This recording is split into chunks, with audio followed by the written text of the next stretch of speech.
வீட்டிற்குள் புகுந்து கொள்ளையடிக்க முயன்ற இருவர் தப்பிச் சென்ற நிலையில் அவர்களை ட்ரோன் கேமரா உதவியுடன் இளைஞர்கள் விரட்டிச் சென்று மடக்கிய காட்சிகள்தான் இவை.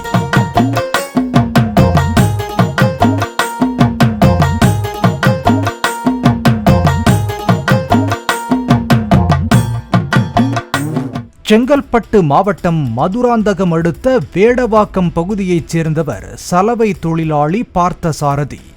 வேலை முடிந்து திரும்பிய பொழுது வீட்டின் உள்ளே 2 இளைஞர்கள் பீரோவை திறந்து கொண்டிருந்தனர். பார்த்தசாரதி வருவதை கண்டதும் வெளியே இருந்த இளைஞர் இருசக்கர வாகனத்தை எடுத்துக்கொண்டு தப்பிச் சென்றார்.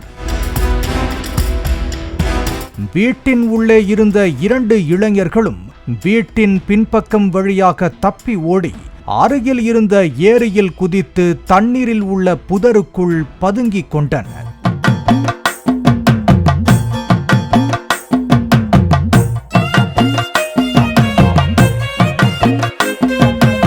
இதையடுத்து அப்பகுதி பொதுமக்கள் இளைஞர்களின் யோசனைப்படி ட்ரோன் கேமரா மூலம் தேடும் பணியில் ஈடுபட்டனர். ஏரியில் உள்ள கோரை புதர்களுக்கு நடுவில் மறைந்திருந்த இருவரையும் அடையாளம் கண்டனர்.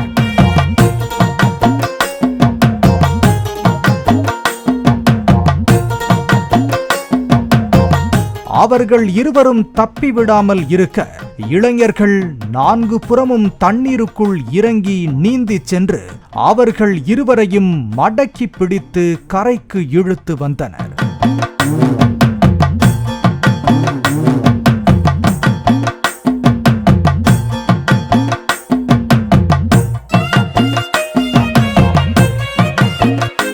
இரு கொள்ளையர்களையும் போலீசாரிடம் ஒப்படைத்தனர். விசாரணையில் அவர்கள் சென்னை பல்லாவரம் பகுதியைச் சேர்ந்த சஞ்சய் மற்றும் ஜான்சன் என்பது தெரிய வந்தது. தப்பி ஓடிய இளைஞர் யார் என்பது குறித்து மதுராந்தகம் போலீசார் விசாரணை நடத்தி வருகின்றனர். பட்டப்பகலில் சினிமா பாணியில் நடந்த இந்த சேசிங் சம்பவம் பெரும் பரபரப்பை ஏற்படுத்தியது.